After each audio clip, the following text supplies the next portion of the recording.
Hello friends, welcome back to Ammu's kitchen. ఈరోజు మనం దోసకాయ టమాటా కర్రీ ఏ విధంగా తయారు చేసుకోవాలో ఈ వీడియోలో మీకు చూపిస్తాను. ముందుగా మనం స్టవ్ మీద గిన్నె పెట్టుకొని అందులో ఒక 3 స్పూన్ల ఆయిల్ వేసుకోవాలి. ఆయిల్ హీట్ ఎక్కాక 1 స్పూన్ తాలింపు గింజలు వేసుకోవాలి. 1/2 స్పూన్ జీలకర్ర వేసుకోవాలి. తాలింపు గింజలు వేగినాక ఇప్పుడు అందులో మనం కట్ చేసి పెట్టుకున్న ఉల్లిపాయ ముక్కలు, పచ్చిమిర్చి ముక్కలు వేసుకొని కలుపుకోవాలి. మనకి పచ్చిమిర్చి ఎక్కువగా వేసుకుంటే కర్రీ చాలా టేస్టీగా ఉంటుంది. ఉల్లిపాయ ముక్కలు మగ్గినాక అందులో 1 స్పూన్ అల్లం వెల్లుల్లి పేస్ట్ వేసుకొని పచ్చివాసన పోయేంత వరకు వేయించుకోవాలి అల్లం పేస్ట్ని. ఇప్పుడు అందులో మనం కట్ చేసి పెట్టుకున్న దోసకాయ ముక్కల్ని వేసుకోవాలి.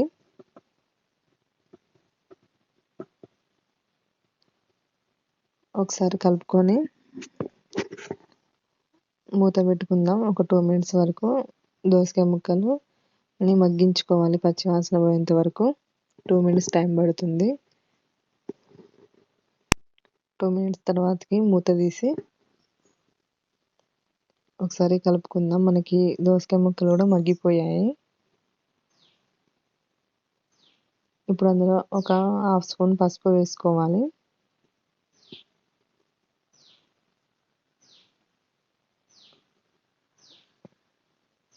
ఇప్పుడు తగినంత సాల్ట్ వేసుకోవాలి. అలాగే ఇప్పుడు మనం కట్ చేసి పెట్టుకున్న టమాటా పీసెస్ వేసుకోవాలి. వేసుకొని ఒకసారి మొత్తం కలుపుకొని మూత పెట్టుకొని ఒక 5 మినిట్స్ వరకు మనం కర్రీని మంట లో ఫ్లేమ్లో పెట్టుకొని ఉడికించుకుందాం. మధ్య మధ్యలో కలుపుతూ ఒక 5 మినిట్స్ వరకు ఉడికించుకోవాలి. మరీ మెత్తగా ఉడికించుకోకూడదు దోసకాయ ముక్కల్ని. 5 మినిట్స్ తర్వాత మూత తీసి ఒకసారి కలుపుకోవాలి. మనకి టమాటా ముక్కలు, దోసకాయ ముక్కలు ఉడికిపోయాయి. మరీ ఎక్కువ ఉడికించుకోవద్దు దోసకాయ ముక్కల్ని.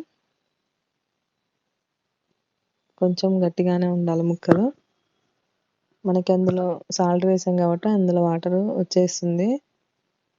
ఇప్పుడు తగినంత కారం వేసుకుందాం. కారం వేసుకొని కలుపుకోవాలి. ఇప్పుడు మంట లో ఫ్లేమ్లో పెట్టుకొని ఒక 2 మినిట్స్ వరకు ఉడికించుకుందాం కర్రీని. 2 మినిట్స్ తర్వాతకి మూత తీసి ఇప్పుడు అందులో కొత్తిమీర తరుగు వేసుకొని కలుపుకోవాలి. ఇప్పుడు మళ్ళీ మూత పెట్టుకొని మంట లో ఫ్లేమ్లో పెట్టుకొని ఒక 2 మినిట్స్ వరకు కర్రీని ఉడికించుకోవాలి. ఈ విధంగా మనకి దోసకాయ టమాటా కర్రీ రెడీ అయిపోయింది. మనం ఎంతో సింపుల్గా దోసకాయ టమాటా కర్రీ ప్రిపేర్ చేసుకోవచ్చు. మీరు ఒకసారి ట్రై చేసి చూడండి, చాలా టేస్టీగా ఉంటుంది, ఈజీగా అయిపోతుంది. Thank you for the watching.